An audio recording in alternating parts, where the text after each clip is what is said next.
Good afternoon. My name is Rick, the designer of IADS the game, and I'm going to give you a brief overview on how to play IADS the game. IADS the game, tabletop aerial strategy game. It's played in 3 phases. The first phase is the draft phase, followed by the deploy phase, and then the combat phase.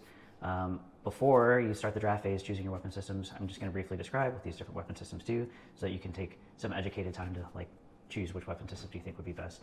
IADS the game, there's 2 different types of fighters, 2 types of bombers, 2 types of SAMs. The fighters shoot other airplanes, the bombers shoot surface units, and the mobile SAM and the long-range SAM shoot from the surface up at other airplanes. We also have 2 cards to deal with the information space, headquarters card, and an upgrade card. All right, so the difference between the 2 fighters, so you have the multi-role fighter and the air superiority fighter. Multi-role fighter has 1 air-to-air and 1 air-to-surface munition, whereas the air superiority fighter carries 2 air-to-air munitions. Another key difference between them, 1 attrition point versus 2 attrition points. The single round version, which is the kind that we usually demo, that is your primary win condition. You'll see here on these cards that range and speed are both 2 for each of these cards. Range refers to your detection and your shot range, and speed refers to how far you can travel in a given action. Originally designed as a bit of a drinking game, these are meant to be coasters, and they're flying around the table and they're shooting at each other. Woo, fun drinking game. But the multi-role fighter would be able to fly at a speed of 2, so it could go this distance. And then when it's there, it can shoot at a range of 2. So it can shoot out to about here. And again, 1 air-to-air, 1 air-to-surface, 2 air-to-air. The heavy bomber carries 4 air-to-surface munitions. The high-speed bomber only carries 2 air-to-surface munitions, but the heavy bomber flies at a speed of 1, and the high-speed bomber flies at a speed of 2. Any 2 aircraft can be put into formation with each other, so you could have a multi-role fighter escorting a high-speed bomber, or an air superiority fighter doing the same. You could also have a heavy bomber doing that. Limited to 2 aircraft per formation. The reason that we did that is so that people don't just go, yeah, all of these are one huge formation, and so forces players to make interesting decisions as to how they're going to set up their formations. A few different benefits to doing that. The aircraft in formation can fly together, shoot together, they can defend each other, and you get a little bit more action economy because you're activating 2 units each turn, whereas units that aren't in formation, say SAMs for instance, won't have that ability. All right.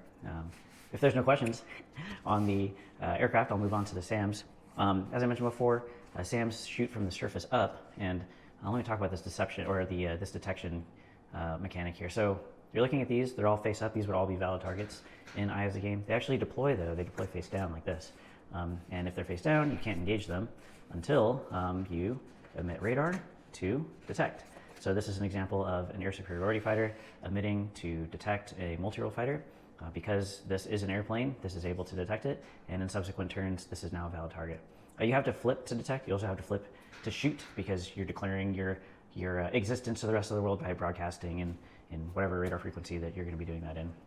I raise that because the mobile SAM has a special ability, and as you're flying by it, it can actually shoot at you without having you as a detected target. Now, what would happen in this instance is you'd roll these dice. This is on behalf of the mobile SAM shooting against this question marks. Dang, an 11 on the demo roll, let's go. So you flip this over because the person who owned this card would say, yes, that surpasses the 7 that's required to defeat this card. You'll see on these individual cards there is a characteristic table that defines the attributes for each of these different weapon systems. The defense on this heavy bomber is 7, so having rolled an 11, this is now destroyed, and this would go to the attrition point pile for me, because I destroyed this. I'm the best. All right, it gets that special ability, but even though it can move, it has a really short range, so it has a range of 1, which means that, hey, this will be great for ambushing fighters as they're passing by, perhaps ambushing SAMs that are trying to make their way to an already revealed headquarters, or with an upgrade, which I'll get to later. You might have a little bit more range to do so. 1 attrition point, can move, IR seeker, range of 1. All right, that's the mobile SAM. The long range SAM has 3 attrition points. It can't move, but it has 3 range. So again, card diameter, so you can use any cards to measure stuff out. It can shoot to about this range, so it'd be able to cover a lot of the table. A lot of people really like this card, but again, the 3 attrition points means that if your opponents destroy it, your opponents get 3 attrition points, and you don't get anything for having drafted and kept it alive if you do. All right, great. That covers the SAMs and the bombers and the fighters. Moving on to the information space. So I described the detection mechanic. Both of these blue cards are the force multiplier cards. So they actually deploy along with your headquarters. So when they're deployed and all upside down, it'll look a little something like this. If I had both of these cards, put one on here, and you don't know what these are. It's a mystery now.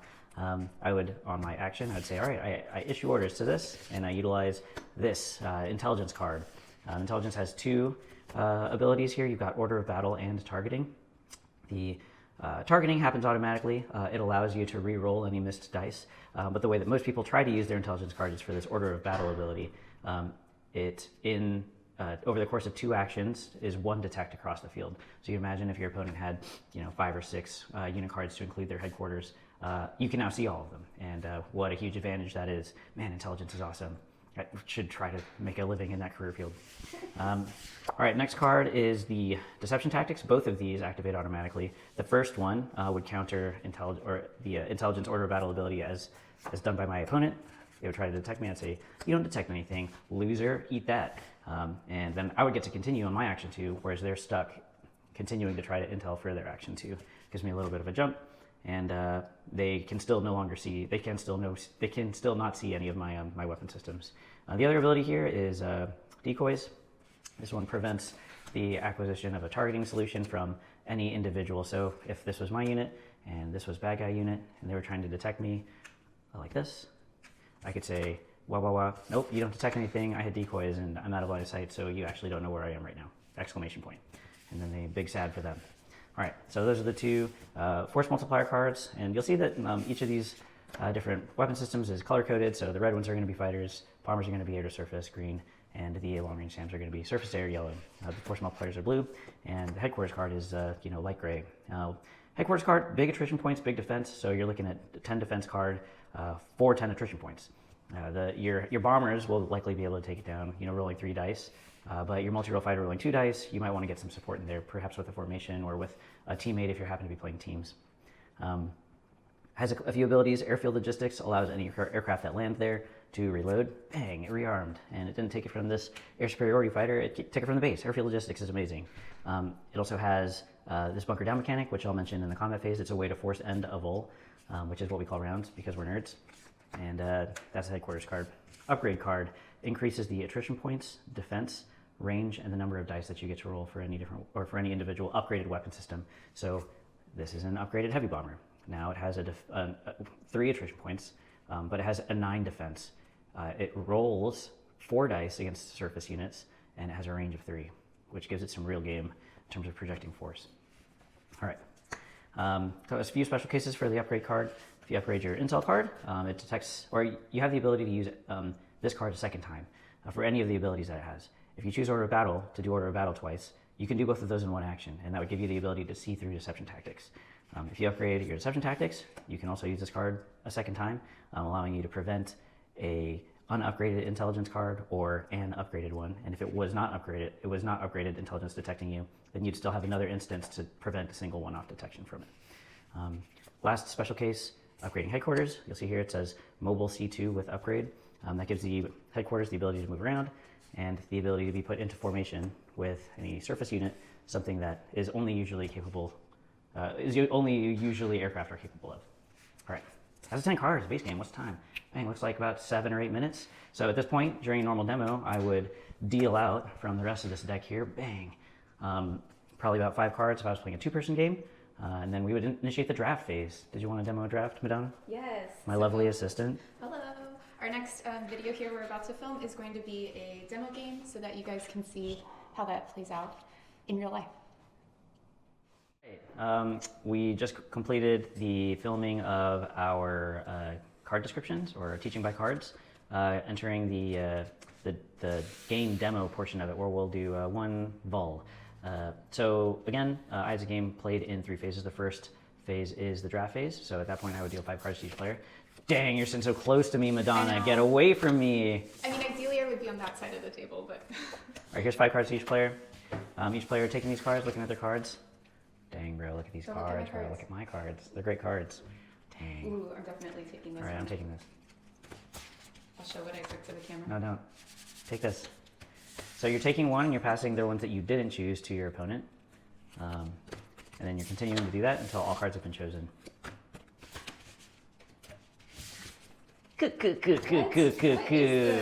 All right, so we've all got our weapon systems. That concludes the draft phase. So here's what I ended up with. They're amazing cards. My headquarters. I think I'm going to win. Upgrade. Fight me. All right, so now we'll enter the deploy phase, which is going to be funny, being so tight. Pick up your headquarters cards, and we can put our cards anywhere in the battle space, so long as they're closer to you physically than to any of your opponents. So if you're playing a multi-axis game, you'd have a 3 split up into thirds table, or if you're playing 5s, then you'd have 5ths. But in this instance, we're going to have this weird diagonal line between both of us, which I don't hate. Let's go, bro. Mad about this? This is really interesting. I'm all about it. You're going to be so mad. Ooh, okay. This is okay. I think Madonna took an upgrade card. I think so. Yeah, it helps to try to remember what you saw in the draft phase, because that gives you a little bit of an idea as to how your opponent might have, just kind of what their game plan might be. Yikes! All right, deploy phase complete. So this is what it looks like when the deploy phase is done. These little cubes are the team marker tokens. They go on top of any given unit or formation. So you'll see that I've put out 3 here for my 3 units and or formations, and Madonna's put out 4. Once they've been revealed, they'll flip over, and you'll replace them with the number of missile tokens on there.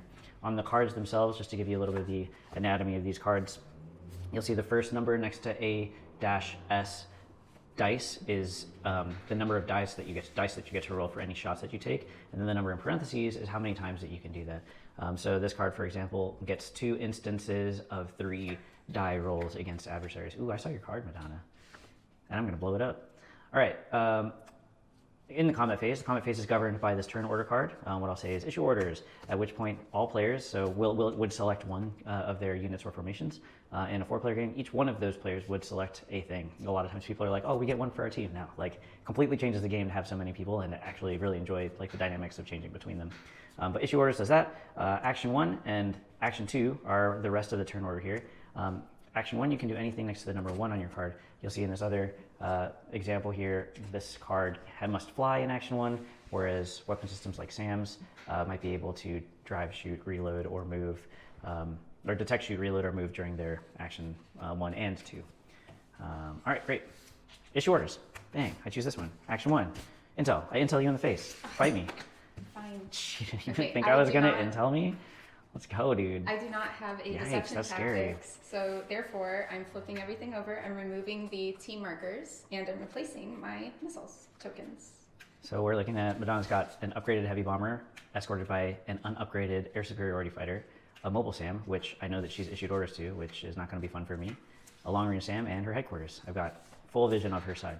Madonna, you issued orders to this. What's your action? I'm shooting at the top card. All right, great. The mobile SAM, as you'll see if you review your cards, rolls 2 dice, 2 instances of that, and then I have to reload. Miss it. Ha! Missed. She rolled a 5. I rolled a 5. She doesn't know what she had to get to beat it, or if this is even a valid target, it could be a surface unit, and she would never know. Action 2. Intel takes 2 actions to resolve. I'm going to shoot at the bottom. Shooting at the bottom one. Madonna rolling 2 dice again. Replacing her empty one with the turn order thing. 7. Destroyed. But Yes. self-defense shot. So to describe self-defense shots, we have the opportunity to respond in kind when things are shot at us, but there's a nerf cost for that. So this particular card would normally roll 3 die. It will still roll 3 die, but one of those die will be set to a 2, and the rest of the die will be rolled. I'm trying to meet or beat 7 here on this mobile SAM. And to be clear, she should have declared that shot. I should have declared my my self-defense shot, and then afterwards we should have rolled that. So a little bit out of order there. 3, 4, 5, 6. Can I curse? No. I missed. Dang it. All right. Oh no, it's still there. Haha. Yeah, yours is I there. did Mine's that. destroyed. See, Why know did that. I 2 overfly that? All right, we're back to issue orders. Pick a thing. I choose this thing. Action 1. Oh wait, action 1. I'm going to flight that direction. Dang. All right. Movement for cards can be measured with hands the way that we are here. It can also be measured with navigational dividers, which Madonna is getting up to show you. Other approved ways that are mentioned in the rules are with cards themselves, as I demonstrated in the card, teaching by card. And lastly, you can measure by ruler. The cards are, I think, 3.5 inches in diameter. Mm-hmm. We don't typically have people do that, so I might be wrong there, but I think they're 3.5 inches. All right, so I flew, and I apply to that. Another item, picking up and referencing etiquette. So especially if you're new, you might be referencing the cards very often. Etiquette for that is put your finger down on the farthest edge of the card from you and lift up that card, leaving your finger there. reference your card, and then placing it back exactly where it was to try to preserve the game state as much as possible. By not having hexes, that's kind of the trade, but bar tops don't often have hexes, and we wanted to have these coasters flying around and shooting at each other, so that was the trade-off we made. All right, action 1 complete? Yes. Action 2? 1, 2. I'm going to use this card, my heavy bomber, to detect the bottom card here. All right. Madonna detecting my stuff. What the heck? Madonna detects my headquarters with an unused intelligence card in action 2. Anything else that you'd like to do? So my heavy bomber detected the headquarters. I'd like to use my air superiority fighter in action 2 to shoot at this multi-role fighter. Hey, that's a great example of a thing that you can't do, because that was not flipped over. Oh, darn. Yeah, so must be revealed at the start of the action. My multi-role fighter became detected as it shot, but at the beginning of this particular action 2, it was still an undetected target, which is the same time that this air superiority fighter would have been initiating a shot. Therefore, this is an undetected target for the purposes of Madonna's pieces. I did that on purpose for Yes, the it was video. for... All right, here's a picture of me with no other shots declared, rolling to meet or beat 10 with 2 dice. Ah! If you can't see it on the camera, it's 2. But you know what's really good about it is intel, reroll targeting. Oh, come on, Let's give go me targeting. that. I swear to God, if I roll a 2 again, boom. 4. If the defense on the headquarters is 10. It is 10. Dang it, dude. All right, issue orders. Pick a thing. I choose this thing. Action 1. Wait, what are you gonna do? Yeah, so I can wait for you because I have an agility of 6. So the agility, because the turns are simultaneous, the way that we break ties in terms of declaration of action, because each of these turns will be resolving at the same time, is with a mechanic called agility. So Madonna, you actually could have declared just with your heavy bomber if you would have liked. I would have declared with my long range SAM, which you're finding out now that I'm shooting at your heavy bomber and crossing my fingers to meet or beat 9. Jeez, why do I make such terrible decisions? 1, 2, 3, well within my range. And then after I declare that shot, you could have declared what you wanted to do with this air superiority fighter. I see. And so that's how that progression would have gone in terms of declaration. And again, each of these would have resolved at the same time. All right, would you like to have changed what you did there? No, I'm gonna be staunch in my decision. All right, dedicated. Me rolling 2, meter beat 9. Dang, 8 again, bro. Yes, Get out of here with that. Action 2, shooting. Yes. I'm not shooting. I'm also shooting. Boom! Oh my gosh. Okay, Destroyed. You got it. But I get to roll an extra dice because I'm upgraded. You do. So it would typically be how many? Typically 3, so now you're rolling 4 die. 4. Yep. To meet or beat 10. 10, and I hope you roll 1s. God dang it. All right, Madonna gets this. My headquarters is destroyed, but I'm still in the fight because there are still weapon systems operators at each of these different locations that are things that she'd have to be concerned about as she tried to egress or do whatever it was she was doing. All right, so we're back to issue orders. Everyone pick a thing.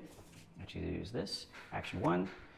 Oh, and that was actually a good example of, because issuing orders is also a simultaneous action, to not give a player advantage, what we'll do is say, hey, has everyone determined what they're going to issue orders to? And once everyone gives a thumbs up, they say, all right, 3, 2, 1, issue orders. And then you, without hesitation, move to the thing that you're going to issue orders to. All right, so issued orders, action 1. Madonna's shooting at me, then I will fly away. 1, 2. Think that I'm still within your range. 1, 2. Yep, well within. Madonna rolling 2 dice, meter beat 6. Dang it, Madonna. Get out of here, bro. Go team, green team. No, blue team. You get all these, just to clear the table a little bit. And action 2, I have nothing left. I have issued orders to that. Madonna reloading, it's taking an action. Back to issue orders. I choose this thing. Action 1, I'm shooting. Should have chosen something else. Oh, darn, I forgot that was over there. Oh. Yeah, I have no airplanes. Oh, so. why did I do that? Oh my gosh. Rolling 2 dice to beat 7. Boom. Dang it, 4 again. All right, I rolled a 4. Action 2, I'll reload. That would have been an opportunity. You can do self-defense shots in action 1. This is not a defenseless aircraft. It would have been able to react and respond, but it's only armed for air-to-air, so it cannot destroy this surface air missile unit. So reloading, I'm back up to 3, and that concludes my action 2. Madonna's issue orders. This SAM, which cannot shoot against surface units. Issue orders. Action 1, I'll do this one. Action 1. I'll shoot. Do I range you? 1. Oh, I could A have flown 2. You could have. I don't know why I didn't. Well, you didn't. Dang it. Hey. Dang it. Why didn't I fly 2? All right, rolling 2. Oh my gosh. Okay. Boink. I rolled a 4 again. That's All right. a number. Yeah. I survived. All right. Action 2, you're flying away further. Yeah. I would shoot as a joke, but I would outrange you, or you would be far outside my missile's range, and that ends action 2. Issue orders. Issue orders. Yep, I can't do what Madonna's about to do. I choose this again, action 1. I'll reload. I'm bunkering down. Madonna's bunkering down. So the bunker down mechanic is a way to force end of vol. It is the order from the headquarters for all listening units to egress and disengage and try to find their way into the wood via whatever ways that they had determined before were their exit routes. While they're fleeing, the opposing team has 4 actions, 2 full turns to try to engage whatever is trying to depart. So if I had, for example, which I don't, like a heavy bomber that was bearing down on Madonna's headquarters, I would have 2 full turns to try to get in and drop a shot that was effective before they moved to their, call it a coop location or an alternate operation location. All right, I didn't have that. So Madonna's in action 1. She's got her first bunker token down, which is what these jets come and turn into. We use them to count.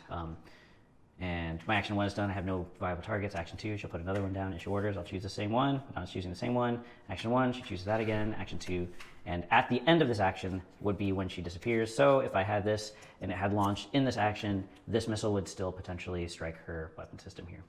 All right, great. That's a vol. It's a single round vol. Yeah, this is how we conclude. The single round version of the game is concluded by attrition points. So I got 1 for an upgrade, 0 for, these are actually yours, 2 intel cards, and 2 for a heavy bomber. Madonna, what'd you get? 13. 13, so 3 to 13. Would have been close if I could have gotten in. Thought that my targeting would have been good against the headquarters, but you destroyed my heavy bomber. What the heck? Anyway, that concludes the single round version of the game. I hope you guys enjoy, and issue orders. 3, 2, 1.